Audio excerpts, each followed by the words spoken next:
आशाताईंना नमस्कार. खूप छान पद्धतीने तुम्ही गावातल्या आपल्या सगळ्या मंडळींच्या आरोग्याची काळजी घेताय.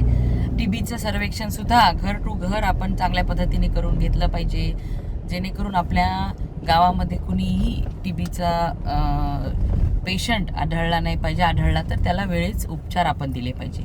कॅन्सर स्क्रीनिंगसाठी सुद्धा आपण चांगलं नियोजन केलेलं आहे. मग मुखाचा कॅन्सर, गर्भपिशवीचा किंवा छातीचा कॅन्सर, ह्या सगळ्याच्या तपासण्या आपल्याला लवकर वेळीच झाल्या तर त्याच्यावर सुद्धा उपचार लवकर आपल्याला चांगले करून घेता येतील. परत सगळ्या अशा ताईंना मला विनंती करायची आहे की तुम्ही खूप मेहनत घेत आहे. आणखीन एक काम आपल्याला आपल्या तालुक्यामध्ये प्रत्येक गावामधल्या प्रधानमंत्री जन आरोग्य योजनेच्या आयुष्यमान भारत कार्ड, सगळ्यात जास्तीत जास्त लोकांचे कार्ड आपल्याला काढून घ्यायचे आहेत आणि त्यांना आपल्याला ते द्यायचे. लवकरात लवकर हे काम आपण सगळ्यांनी पूर्ण करावं. लवकरच तुमच्या भेटीला मी येते. तुमच्या पण काही अडचणी असतील तर त्या मला सांगा. धन्यवाद.